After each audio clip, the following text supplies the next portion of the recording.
यार HMD एक ऐसी कंपनी जिसे हम ये सोचते थे कि ये कंपनी आगे चल के नोकिया को बचाएगी, नोकिया ब्रांड को बड़ा करेगी।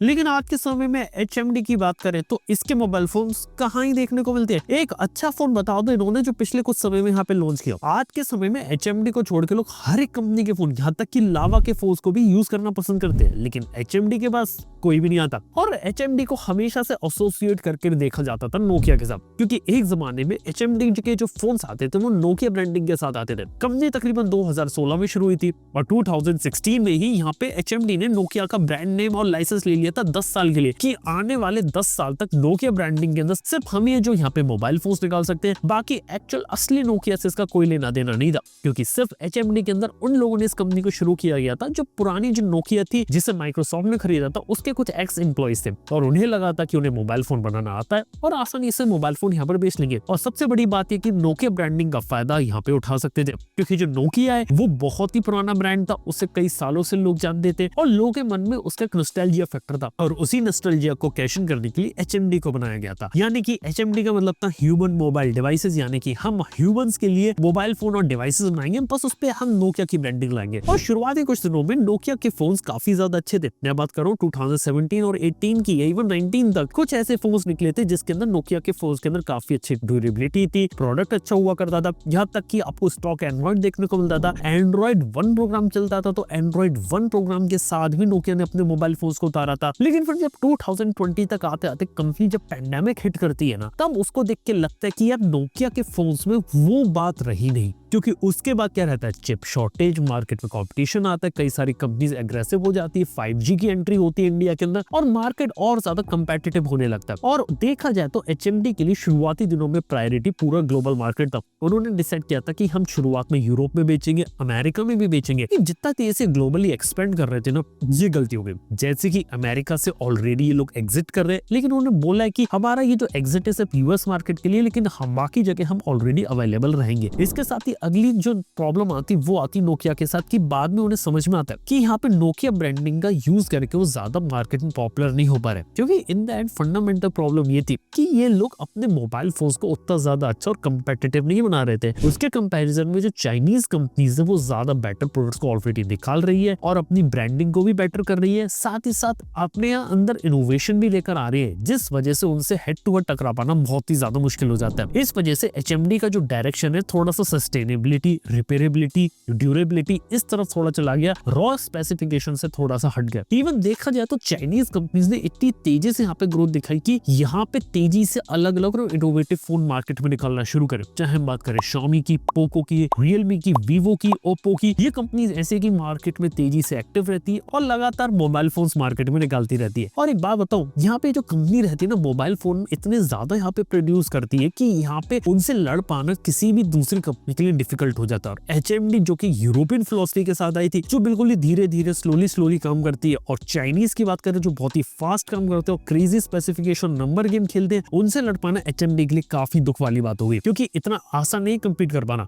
और फिर 2023 में बताऊं क्या हुआ, HMD ने डिसाइड किया कि यहाँ पे नोकिया ब्रांडिंग को हम टोटली डिच करेंगे और स्मार्टफोन्स में हम सिर्फ HMD के ऊपर फोकस करेंगे, जो उन्होंने किया। आज भी 2025 में अगर आप स्मार्टफोन देखने जाएंगे तो आपको HMD कंपनी के स्मार्टफोन मिलेंगे, लेकिन आज भी देखा है तो उनके फोन्स में वो बात है नहीं जिसके लिए वो जाने जाते हैं। चाहे बात करें सॉफ्टवेयर की, चाहे हम बात करें हार्डवेयर की, चाहे बात करें रॉ स्पेसिफिकेशन की, या फिर ओवरऑल परफॉर्मेंस की, इनके फोन्स कहीं भी मार्केट में टिकते नहीं। और लोगों को हम लोग जब फोन रिकमेंड करने जाते हैं तो कभी भी HMD का नाम यहाँ पे आता भी नहीं है, और मैंने आज तक कभी भी किसी को नहीं सुना कि कोई HMD का फोन यहाँ पे रिकमेंड कर रहा है, क्योंकि लिटरली प्रोडक्ट में वो क्वालिटी, वो बात नहीं है कि लोगों को रिकमेंड किया जाए, ना ही कैमरास में, ना ही हार्डवेयर में, ना ही सॉफ्टवेयर में, और ये चीज इसका एक नुकसान बना। इसके साथ एक और छोटी सी चीज, HMD ने शुरू में डिस्कस किया था कि ये लोग नोकिया ब्रांडिंग को डिच करेंगे, लेकिन फिर बाद में डिसाइड किया कि आने वाले 2028 तक ये नोकिया के फीचर फोन ब्रांडिंग को रिटेन करने वाले, यानी कि 2026 में इनकी जो स्मार्टफोन की जो पूरी ब्रांडिंग रहती है वो जाने वाली, यानी कि अब कुछ महीनों के बाद से नोकिया ब्रांडिंग के अंदर आपको कोई भी स्मार्टफोन तो देखने को मिलेगा नहीं, लेकिन नोकिया ब्रांडिंग का यूज करके इन्होंने एक जगह मार्केट को क्रैक कर लिया और वो था फीचर फोन का मार्केट। क्योंकि मार्केट में आज भी फीचर फोन बिकते हैं,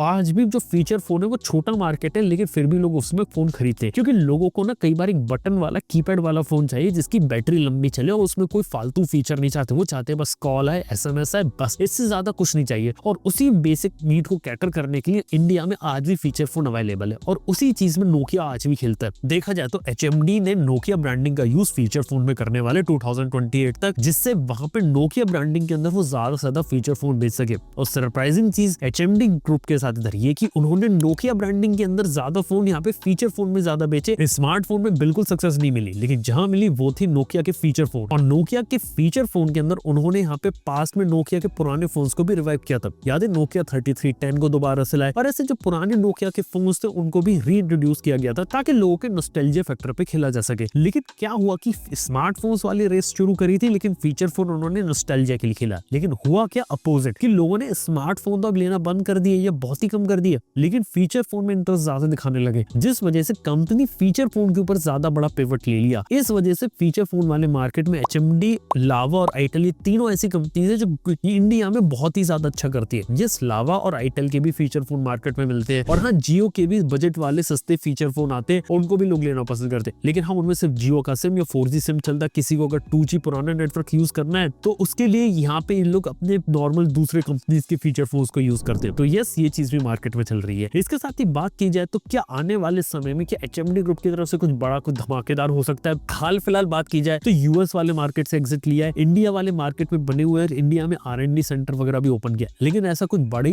इन्वेस्टमेंट उन्होंने अभी तक नहीं करी जिसके दम पे वो आगे जा सके। इसके साथ ही नोकिया जैसे ब्रांड को रिवाइव करना उनके लिए गलती थी क्योंकि नोकिया के नाम पे सिर्फ वो नॉस्टैल्जिया फैक्टर पे खेल रहे थे। इन द एंड अब उन्हें ये समझ में कि उन्हें प्रोडक्ट पे काम करना पड़ेगा और HMD वालों को प्रोडक्ट बनाने पड़ेंगे। अगर HMD का प्रोडक्ट नहीं बनाएगी तो वो मार्केट में सस्टेन नहीं कर पाएगी और इन द एंड अच्छी क्वालिटी के फोन्स और अफोर्डेबल रेट में देना जरूरी है। क्योंकि जब नोकिया के फोन्स जो आते थे उनके साथ खास बात ये थी कि प्राइस पॉइंट भी अच्छा था, ड्यूरेबल होते तो लोगों को पसंद आते थे कि लंबे समय तक फोन चलता है। HMD अगर वो फैक्टर दोबारा से लाए तो चल सकती है, लेकिन आज के समय में जब चाइनीज कंपटीशन इतना ज्यादा स्ट्रॉन्ग है तो मार्केट में उनके लिए टिक पाना बहुत ही मुश्किल वाली बात है। क्योंकि ओवरऑल इंडिया का स्मार्टफोन मार्केट हो रहा है थोड़ा श्रिंक, फीचर फोन थोड़े बिकते हैं, बजट फोन बिकते हैं, लेकिन फिर मेजोरिटी जो मार्केट है ना वो मिड रेंज के ऊपर मूव कर रहा है। जहां पहले लोग 15,000 के फोन खरीदते थे, फिर 20,000 है, फिर 25,000 है, आने वाले समय में 30,000 35,000 की रेंज यहाँ पर आ जाएगी, जिस वजह से वॉल्यूम आगे की तरफ थोड़ा ड्राइव होने वाला है। तो मार्केट में चेंजेस आ रहा है और HMD वालों को यहाँ पे फोकस करने की जरूरत है कि ये लोग अपना जो मिड सेगमेंट रहता है 20,000 25,000 30,000 वाला, वहां पे अपने आप को स्ट्रॉन्ग बना और प्रोडक्ट भी ऐसे निकाले कि लोग उन्हें रिकमेंड कर सके। अगर प्रोडक्ट ही ये लोग सही नहीं बनाएंगे तो इनका मार्केट में भी टिक पाना थोड़ा सा मुश्किल हो सकता है। इवन बात करें तो इस साल उन्होंने अपना एक 4G फोन निकाला छोटा सा, जिसे RTOS पे चलता है। वो भी एक छोटा सा फोन का कॉन्सेप्ट उन्होंने ट्राई किया, एक मॉड्यूलर फोन के कंसेप्ट ट्राई करे।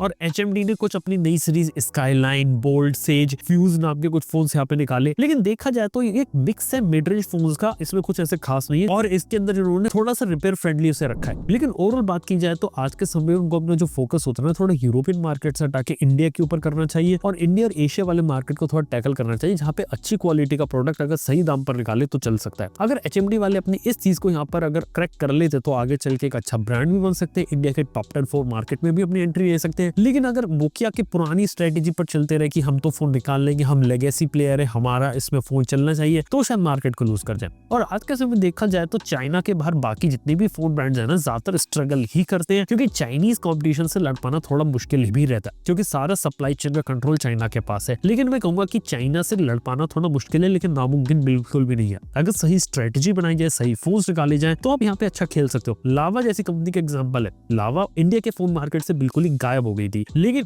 एकदम से उसने काफी अच्छा कमबैक किया और ऐसे फोन निकालती जिसकी हम बात करते हैं, जो लोगों को पसंद आते हैं, कुछ नया करती है मार्केट में। अगर HMD भी कुछ इस तरीके की कोशिश करे तो शायद मार्केट में काफी अच्छा खेल सकती है। देखते हैं फ्यूचर क्या रहता है HMD का। बाकी आप लोगों ने कभी HMD या नोकिया के जो नए फोन आए कभी ट्राई आउट करे तो प्लीज अपनी जो बातें नीचे कमेंट बताना ना भूलना। थैंक यू बने रहने के लिए। मैं आपसे मिलता हूँ अपने नेक्स्ट वीडियो के अंदर। Good bye.